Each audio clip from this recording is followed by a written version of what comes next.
Hello everyone, welcome to GV foundation with your SK sir. आज हम बात करेंगे यहाँ चैप्टर नंबर 1 जिसका नाम है रियल नंबर। रियल नंबर के इंट्रोडक्शन पार्ट को यहाँ पे हम कवर करने वाले हैं और हम समझेंगे कि रियल नंबर चैप्टर को अच्छे से समझने के लिए क्या क्या ऐसी बेसिक टर्म्स हैं जो काफ़ी इंपॉर्टेंट है ताकि पूरा चैप्टर हमें बहुत अच्छे से समझ में आ जाए। तो चलिए शुरू करते हैं बिना टाइम वेस्ट किए कि रियल नंबर में कौन कौन सी इंपॉर्टेंट टर्म्स है जो इस चैप्टर को बड़े अच्छे से हमें क्लियर कर पाएगी। सबसे पहले हम डिस्कस करते हैं, आपका जो बैच है वो ध्यान रखना विश्वजीत बैच है और चैप्टर जो हम डिस्कस करने वाले हैं वो real number. Real number chapter की इंट्रोडक्शन में चीज़ें हम पहले बेसिक क्लियर करेंगे जो 9th में आपने पढ़ रखा है, फिर भी हम एक रिवाइज कर लेंगे ताकि इस रिवाइज मोड में हर चीज़ आपको अच्छे से समझ में आ जाए। सबसे पहले हम बात करते हैं, यहाँ आपने एक नाम सुना होगा नेचुरल नंबर। नेचुरल नंबर क्या होता है? तो एक तरीके से कह सकते हैं the number that start from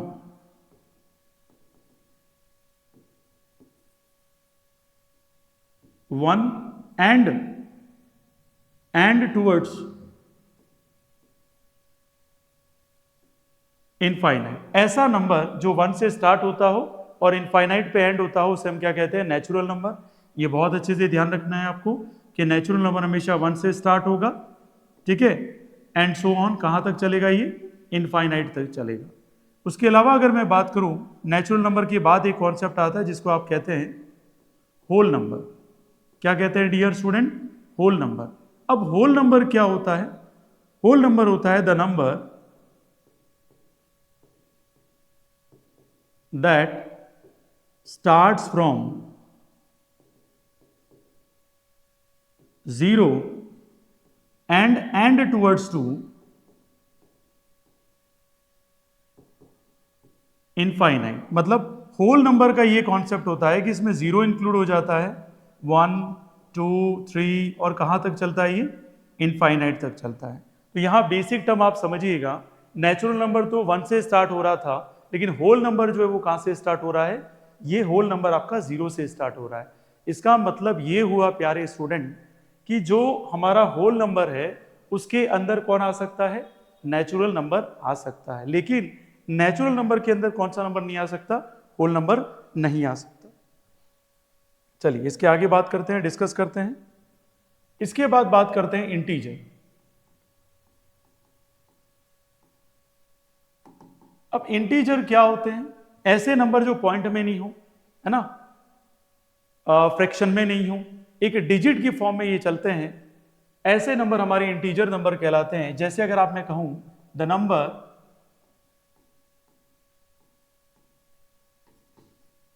that starts from minus infinite and towards to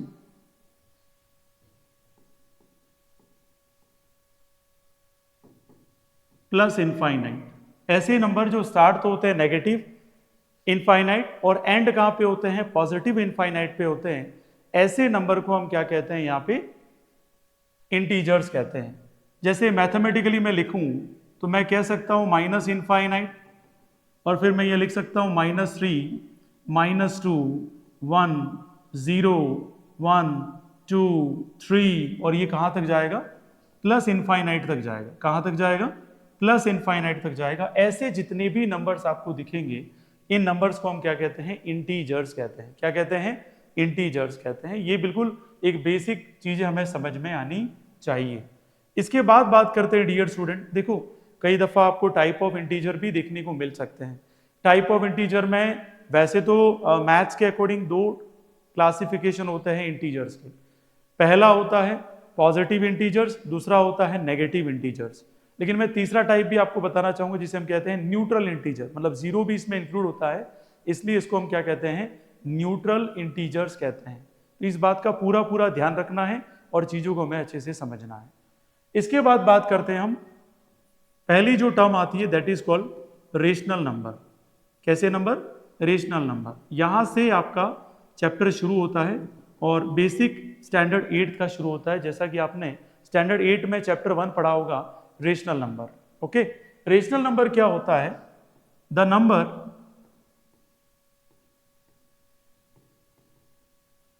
that is in the form of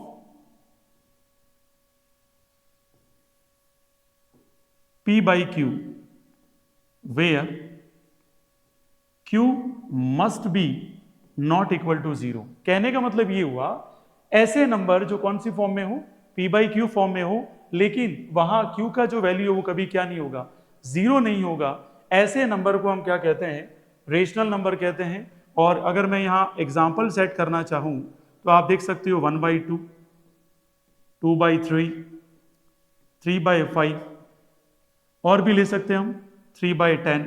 ये सारे के सारे जितने भी आपको मैंने बताए हैं ये सारे रेशनल नंबर हैं। देखो रेशनल नंबर की एक खासियत देखना, ये जो नंबर्स है वो सारे के सारे कैसे नंबर है, प्राइम नंबर है। कैसे नंबर है, प्राइम नंबर है। लेकिन एक प्राइम नंबर तो है नहीं, पी भी एक प्राइम नंबर है, क्यू भी एक प्राइम नंबर है, लेकिन कैसे हैं, को प्राइम। कैसे हैं, को प्राइम नंबर्स का कॉम्बिनेशन है। तो मतलब मैं कह सकता हूं यहां P और Q कैसे नंबर हैं, को प्राइम नंबर है। कैसे नंबर है, को प्राइम नंबर है। कोई भी अगर आपको ये डिफरेंस नहीं समझ में आता है कि प्राइम नंबर क्या होता है, वो नंबर जो अपनी खुद की एग्जिस्टेंस रखता है, जो किसी और नंबर से डिवाइड नहीं होता है, खुद से डिवाइड होता है, ऐसे नंबर्स को हम क्या कहते हैं, तो डियर स्टूडेंट उसे कहते हैं प्राइम नंबर कहते हैं। को प्राइम का मतलब क्या होता है, दो ऐसे प्राइम नंबर जिसका हमेशा और हमेशा HCF हाईएस्ट कॉमन फैक्टर कितना रहना चाहिए, 1 रहना चाहिए, उसको ही हम क्या कहते हैं डियर स्टूडेंट, को प्राइम नंबर कहते हैं। मतलब किसी भी रेशनल नंबर को रेशनल बनने के लिए दोनों P और Q का क्या होना कंपलसरी है, P और Q को क्या होना कंपलसरी है, को प्राइम नंबर होना कंपलसरी है। ठीक है। अब आप कहेंगे फिर सर ये बताइए ये 0 और 1 किस में लेंगे। याद रखना 0 और 1 को हम किसी में कंसिडर नहीं करते हैं, not in composite number, not in prime number. ये बात अच्छे से आपके माइंड में सेट हो जानी चाहिए कि 1 को हम ना तो प्राइम नंबर में कंसिडर करते हैं और ना ही 0 को हम प्राइम नंबर में कंसिडर करते हैं। ये अपने आप में एक यूनिक नंबर है, इनको मैथ्स में एक अलग कैटेगरी में रखा हुआ है। इन्हें कंपोजिट नंबर में भी कंसिडर नहीं किया जाता है और प्राइम नंबर में भी कंसिडर नहीं किया जाता है, क्योंकि दोनों में ये अपनी एग्जिस्टेंस बनाए रखता है, क्योंकि ये मल्टीप्लिकेटिव आइडेंटिटी का भी काम करता है, एडिटिव इनवर्स का भी काम करता है। तो इसलिए हम इसको एक अलग कैटेगरी में रखते हैं 0 और 1 को। क्योंकि कई बार क्वेश्चन पूछते हैं सर 0 रेशनल नंबर है, तो हम बोलेंगे यस 0 एक रेशनल नंबर है, क्योंकि वो कंडीशन फॉलो कर रहा है कि 0 में किसी का भी डिवाइड करो, आंसर क्या आएगा 0, किसको छोड़ के, बस क्यों 0 नहीं होना चाहिए, बस ये कंपलसरी कंडीशन है। तो आपको रेशनल नंबर समझ में आ गया होगा। अब ये पिक्चर तो आप सभी को क्लियर है कि rational number P by Q form में होता है। लेकिन सर पॉइंटों में जब नंबर आते हैं, जैसे मैंने लिखा 0.3333 और ये रिपीट हो रहा है, रिपीट हो ही रहा है। फिर मैंने नंबर लिखा 0.6666 और ये लगातार क्या हो रहा है, रिपीट हो रहा है। मतलब ये ऐसा नंबर है, एक एग्जाम्पल देके समझाओ तो काफी बेटर रहेगा आपके लिए। तो मैं एक एग्जाम्पल ले लेता हूं। मैंने आपके सामने एग्जाम्पल सेट किया, जैसे मैंने लिया 10 डिवाइडेड बाई 3। ठीक है, तो आपने कहा सर यहां आंसर आएगा 3.33333 एंड सो ऑन। फिर मैंने एक नंबर ले लिया, आपने कहा सर ये नंबर लेके बता दो, तो मैंने कहा ये लो 0.3333, ये कंटिन्यू चलेगा। अब ये दोनों नंबर कैसे नंबर है, तो एक सिंपल तरीके से हम कह सकते हैं कि ये नंबर है नॉन टर्मिनेटिंग। कैसे नंबर है ये, नॉन टर्मिनेटिंग है, लेकिन कैसे हैं, साथ साथ में कैसे नंबर है, रिपीटिंग। सर इस नंबर वाली कैटेगरी को हम किस में डालेंगे, तो माय डियर स्टूडेंट ऐसे नंबर को हम किस कैटेगरी में डालते हैं, तो हम ऐसे नंबर को डालते हैं रेशनल नंबर की कैटेगरी में। किस में डालते हैं, रेशनल नंबर की कैटेगरी में हम इसको डालते हैं। ठीक है, तो ये चीज भी और ये कॉन्सेप्ट भी आपको बहुत अच्छे से समझ में आ गया होगा, ऐसा मैं उम्मीद करता हूं। ठीक है, तो आपको ये भी पता पड़ जाए कि जब भी अगर पॉइंटों में ऐसे नंबर दिखे जो है तो नॉन टर्मिनेटिंग, लेकिन अगर उसको देखें तो एक तरीके से रिपीटिंग पैटर्न को रिपीट करता हुआ ये अपने को दिखता है, तो ऐसे नंबर्स को हम क्या कहते हैं डियर स्टूडेंट, ऐसे नंबर्स को हम कहते हैं नॉन टर्मिनेटिंग और रिपीटिंग। अगर नॉन टर्मिनेटिंग है और साथ में रिपीटिंग वाला आ जाए ऐसे नंबर को हम क्या कहते हैं, रेशनल नंबर कहते हैं। चलिए इसके आगे की बात करें, हम डिस्कस करें, एक नंबर आता है जिसे हम कहते हैं इर्रेशनल नंबर। क्या कहते हैं my dear student, irrational number. अब ये इर्रेशनल नंबर क्या है उसको अच्छे से थोड़ा सा क्लियर कर लेता हूं मैं आपको। The number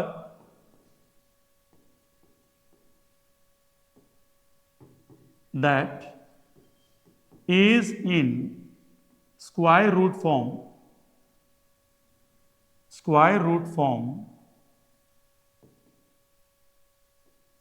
and do not have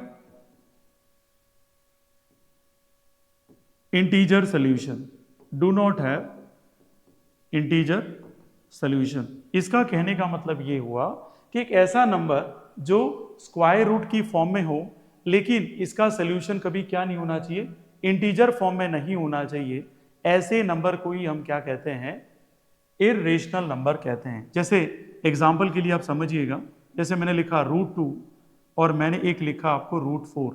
सो आप सभी को पता है कि √2 का जो सोल्यूशन होता है वो होता है 1.414। ठीक है, अब सीधी बात है, इसको इंटीजर नंबर हम नहीं बोल सकते। ठीक है, इसका कभी भी सोल्यूशन इंटीजर नहीं आ सकता, तो हम कह सकते हैं do not have integer solution. इसका क्या सोल्यूशन नहीं हो सकता, इंटीजर सोल्यूशन नहीं हो सकता। अगर इसके बारे में बात करें तो यू नो वेरी वेल, ये आंसर क्या लेके आ जाएगा, 2 लेके आ जाएगा, मीन स्क्वायर रूट 4 का आंसर आ जाएगा 2। तो आप कह सकते हैं इट हैज इंटीजर सोल्यूशन। और जिसका भी बेटा इंटीजर सोल्यूशन दिख जाए तो मान के चलिए ये एक तरीके से कैसा नंबर है, तो आप एक सिंपल लैंग्वेज में कह सकते हैं कि सर ये एक कैसा नंबर है, रेशनल नंबर है। कैसा नंबर है ये, रेशनल नंबर है। और ये कैसा नंबर है, तो आप एक बिल्कुल सिंपल भाषा में कह सकते हैं कि सर ये एक इर्रेशनल नंबर है। ठीक है, तो मैं आपके लिए सिंपल सा एक और एग्जांपल कंसिडर कर लेता हूं। एक एग्जांपल ले लिया मैंने √5 और एक एग्जांपल ले लिया मैंने √36। आपको पता है इसका कोई भी इंटीजर सोल्यूशन पॉसिबल नहीं है, और √36 का इंटीजर सोल्यूशन क्या होता है, 6 होता है, पॉजिटिव और नेगेटिव। तो आपको पता है ये इंटीजर सोल्यूशन नहीं कंसिस्ट करता है और इसके पास इंटीजर सोल्यूशन है। सो हम कह सकते हैं डियर स्टूडेंट ये कैसा नंबर है, इर्रेशनल नंबर है। और ये कैसा नंबर है, तो ये एक रेशनल नंबर है। कैसा नंबर है डियर स्टूडेंट, रेशनल नंबर है। उम्मीद है आपको ये बहुत अच्छे से क्लियर हो गई होगी सारी की सारी टर्म। अब आगे बात करते हैं और डिस्कस करते हैं। चैप्टर का नाम है हमारा रियल नंबर। ठीक है, अब रियल नंबर शुरू करूं उससे पहले भी मुझे कुछ आपको समझाना भी है।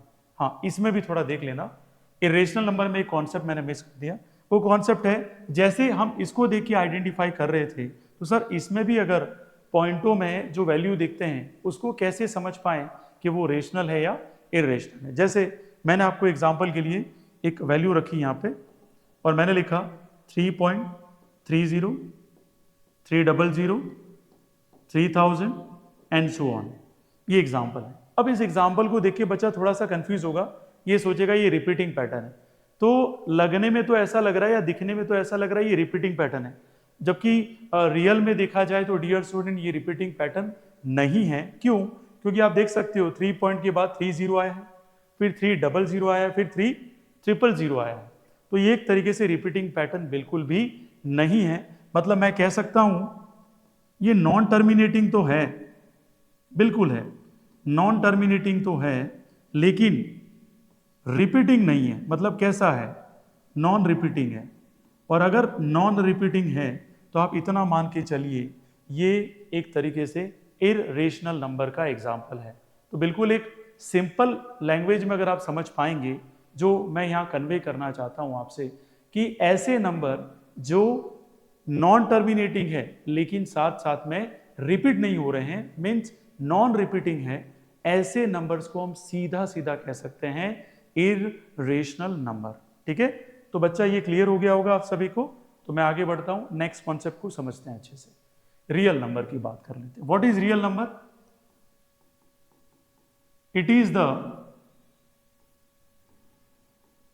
कॉम्बिनेशन, आप कॉम्बिनेशन भी कह सकते हैं या इसे कह सकते हैं sum of rational and irrational number, rational and irrational number. तो ध्यान रखना, एक सिंपल लैंग्वेज में मैं कहूं, ये कॉम्बिनेशन है, किसका कॉम्बिनेशन है? तो रियल नंबर कॉम्बिनेशन होता है रेशनल प्लस इररेशनल नंबर का कॉम्बिनेशन होता है।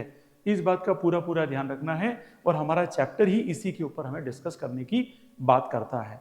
तो रियल नंबर क्या है? Such a combo of the rational and irrational number. अब कुछ बेसिक आप समझ पाए तो अच्छी बात है। जैसे मैंने आपको कहा 2 एक रेशनल नंबर है, लेकिन रेशनल में मैंने ऐड कर दिया इररेशनल, तो याद रखना जो रिजल्ट आएगा वो कैसा होगा? इररेशनल नंबर कहेंगे इसको। कैसा नंबर कहेंगे? इररेशनल नंबर कहेंगे।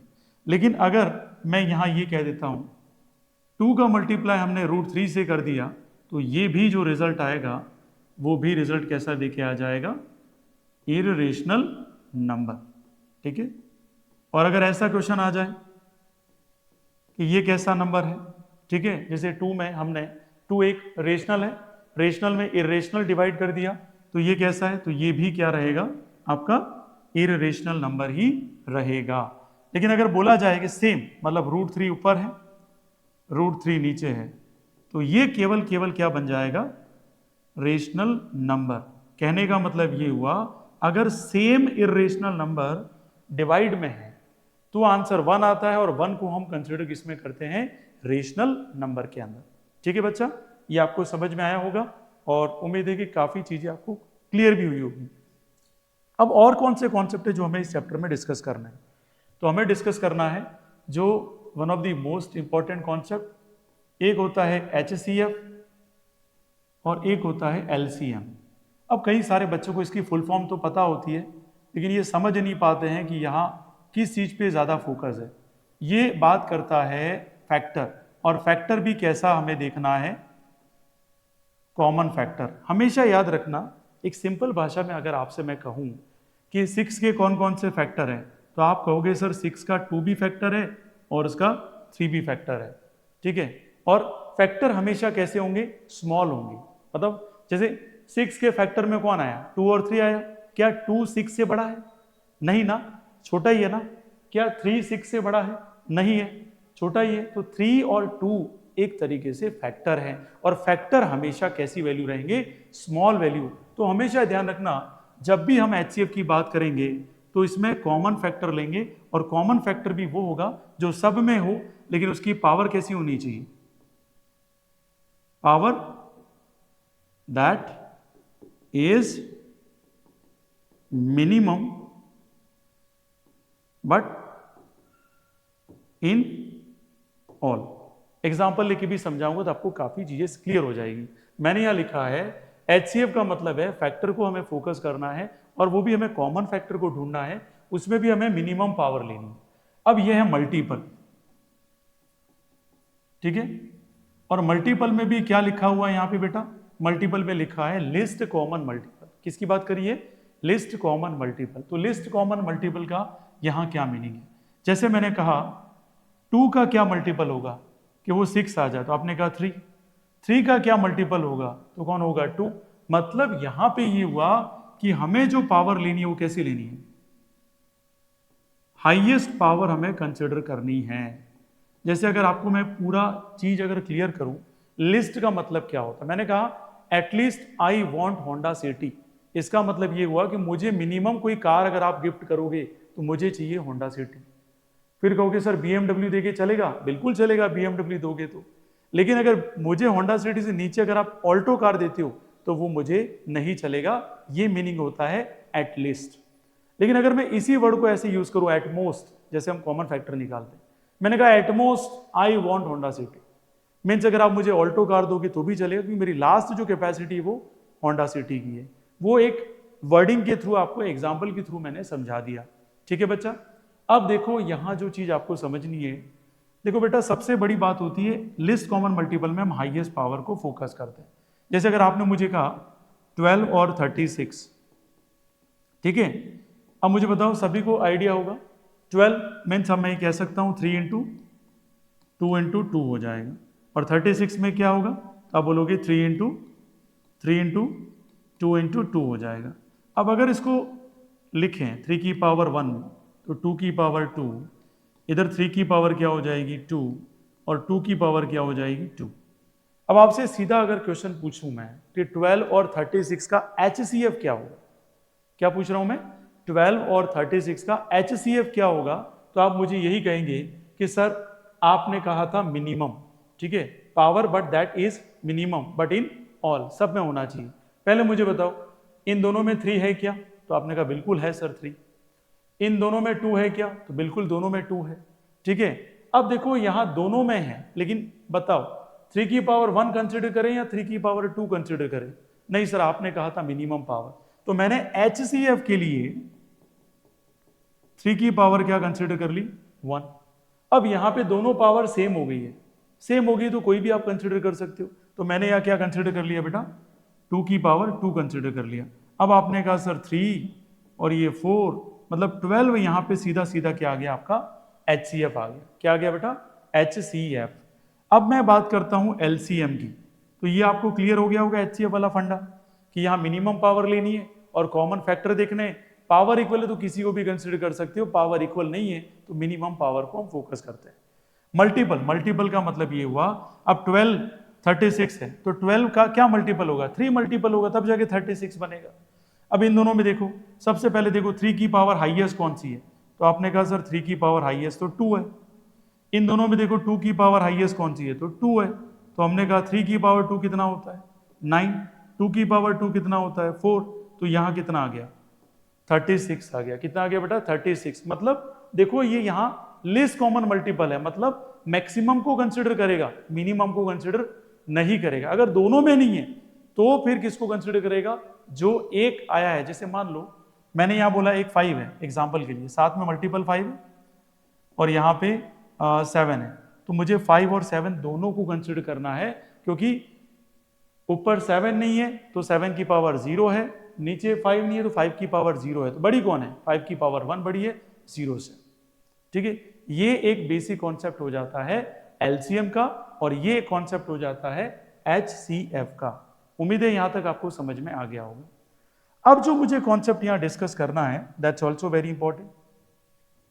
अब आपको मुझे समझाना है एक फॉर्मूला जो यहां पे पूरे चैप्टर में हम डिस्कस करेंगे, ठीक है। एक फॉर्मूला है जो फॉर्मूला कहता है HCF का मल्टीप्लाई LCM से करते हैं, उन दोनों का जो मल्टीपल है वो दो कंपोजिट नंबर के प्रोडक्ट के क्या होता है इक्वल होता है, ठीक है। याद रखना ये फॉर्मूला काफी इंपॉर्टेंट है और इसके ऊपर अलग अलग क्वेश्चन भी हम करेंगे, ठीक है। HCF into LCM is equal to A into B।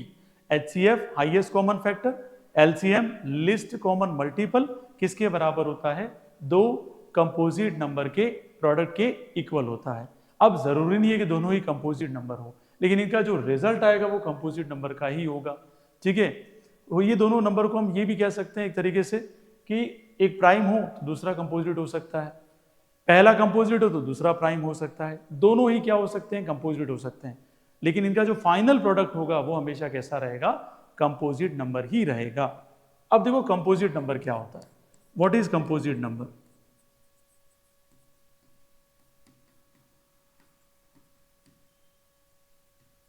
तो डियर स्टूडेंट कंपोजिट नंबर क्या होता है, द नंबर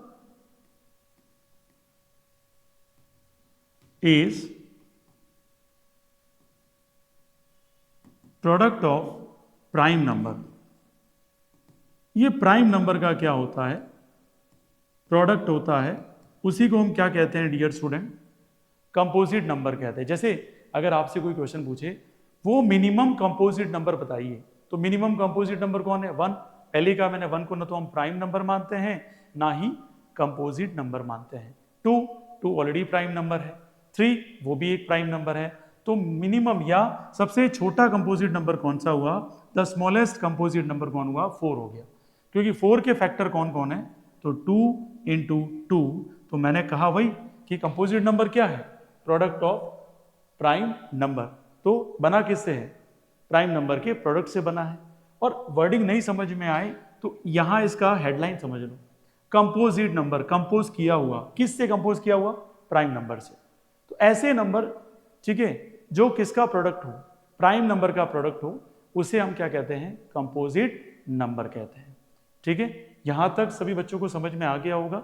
ठीक है प्यारे बच्चों, पूरा अच्छे से प्रैक्टिस करना है, बिल्कुल एक एक चीज को हमें समझना भी है। तो आपको ये बिल्कुल अच्छे से समझा दिया। अब देखो थ्योरम नंबर यहां क्या कहती है उसको समझो। फंडामेंटल थ्योरम है अरिथमेटिक, एवरी कंपोजिट नंबर, हर एक कंपोजिट नंबर को हम एक्सप्रेस कर सकते हैं फैक्टराइज की फॉर्म में, क्योंकि ये सब क्या होते हैं, प्राइम नंबर के प्रोडक्ट होते हैं। एंड इसी फैक्टराइजेशन, ठीक है, और ये फैक्टराइजेशन हमेशा कैसा रहेगा, यूनिक रहेगा, क्योंकि आप अच्छे से जानते हो बच्चा कि जो प्राइम नंबर होते हैं वो अपनी खुद की एग्जिस्टेंस रखते हैं, वो किसी से भी क्रिएट या किसी की हेल्प से डेवलप नहीं हुए हैं।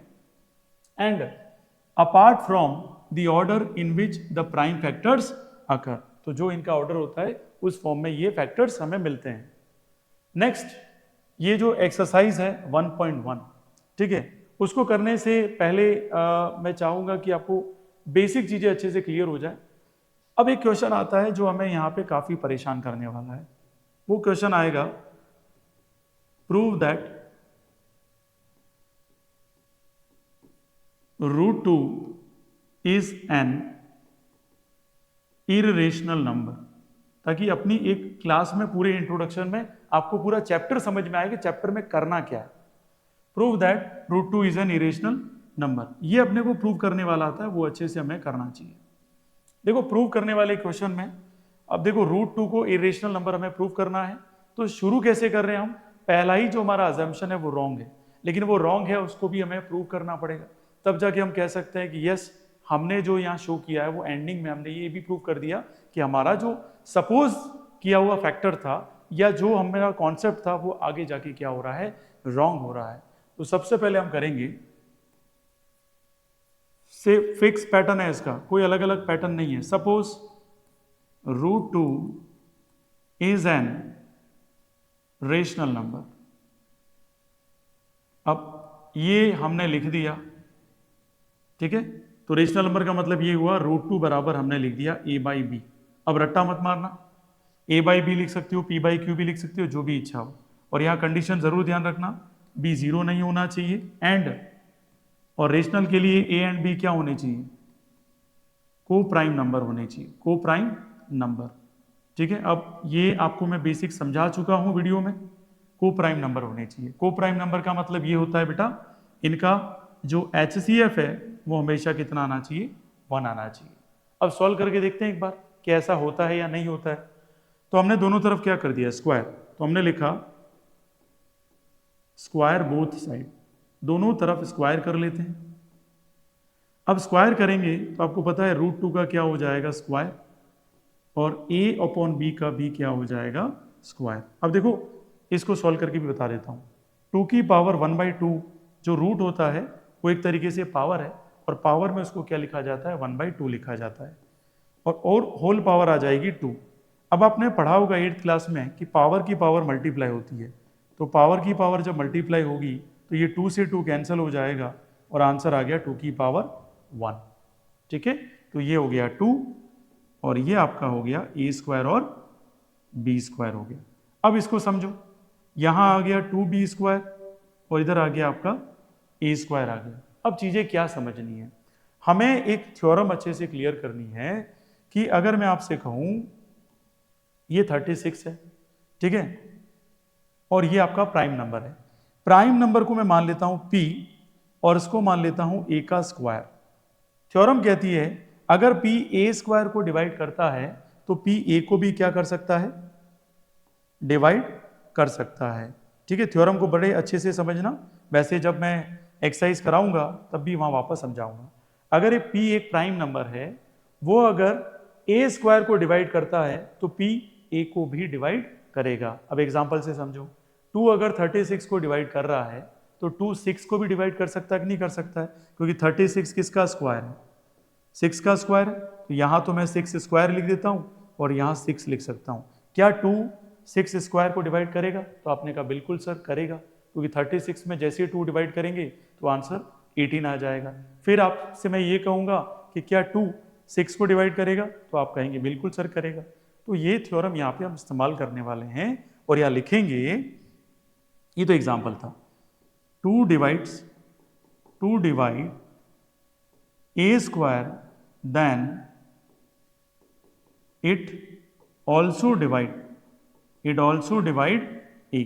अगर ये a स्क्वायर को डिवाइड करता है 2, तो वो a को भी क्या करेगा?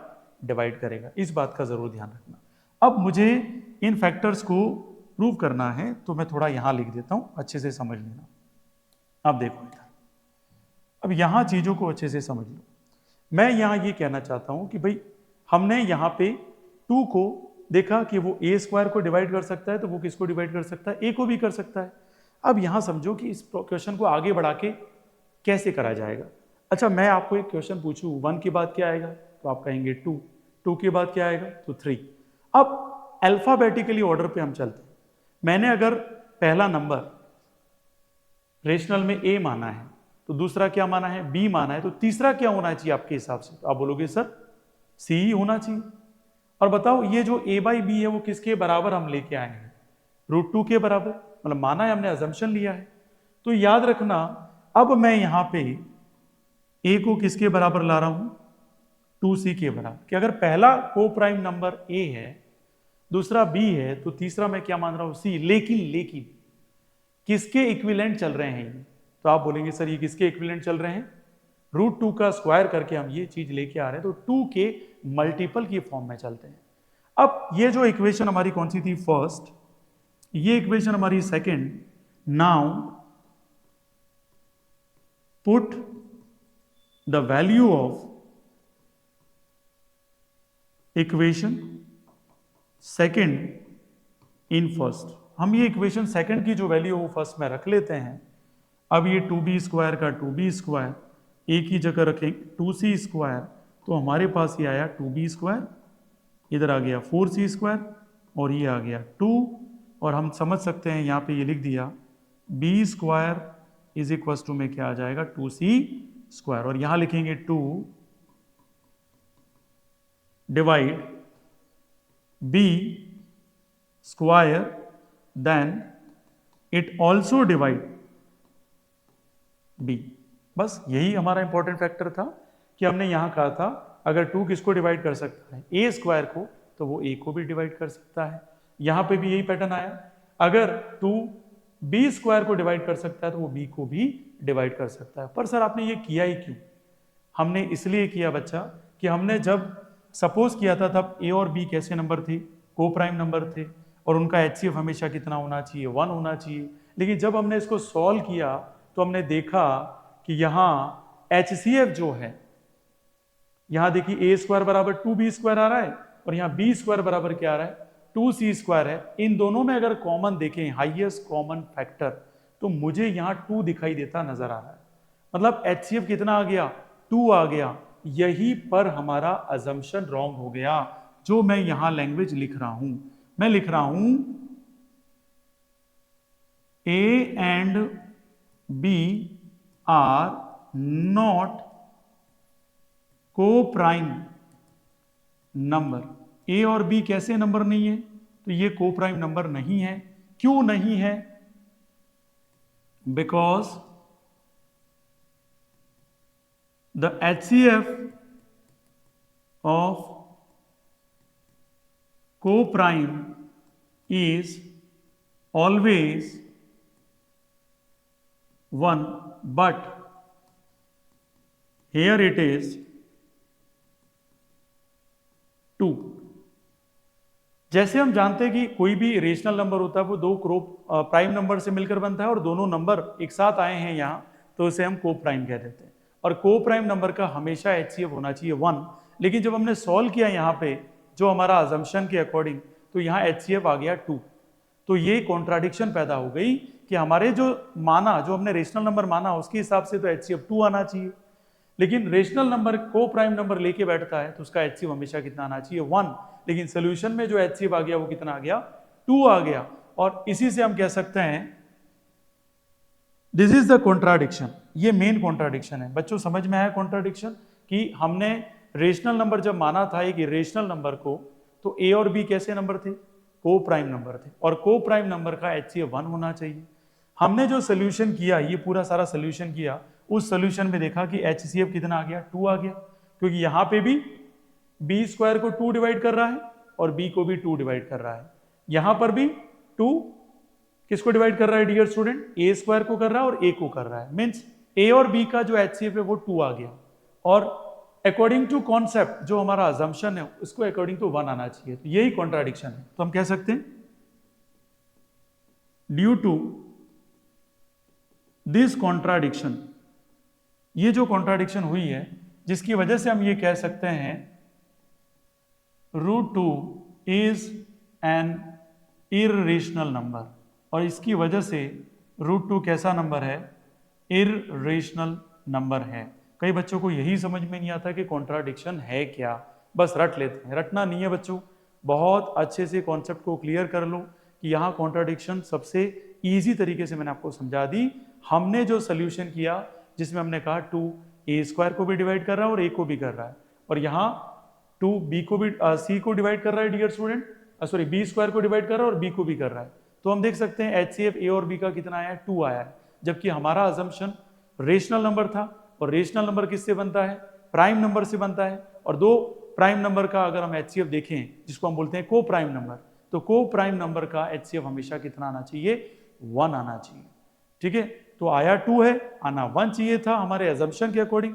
ये कॉन्ट्राडिक्शन की वजह से हमने देखा हमारा जो अजम्पशन था वो था रॉन्ग, ठीक है। So our assumption is wrong, that's why √2 एक ऐसा नंबर है, इर्रेशनल नंबर है, ठीक है। तो आज की पूरी क्लास में हमने एक इंट्रोडक्शन देख लिया, एक ओवरव्यू देख लिया कि हमें इस चैप्टर को अच्छे से क्लियर करने के लिए किस किस कॉन्सेप्ट की जरूरत है, वो हमने पूरा कवर कर लिया। नेक्स्ट जो क्लास रहेगी उसमें हम एक्सरसाइज 1.1 में बात करेंगे प्राइम फैक्टराइजेशन, और उससे रिलेटेड एक एक क्वेश्चन एनसीईआरटी का मैं यहाँ पे करवाऊंगा। तो अगर आपको लगता है कि you are just enjoying this lectures, please share it, please like it maximum, and कोई डाउट होता है तो आप प्लीज कमेंट करिए, I will try my level best कि आपको वो डाउट क्लियर हो सके।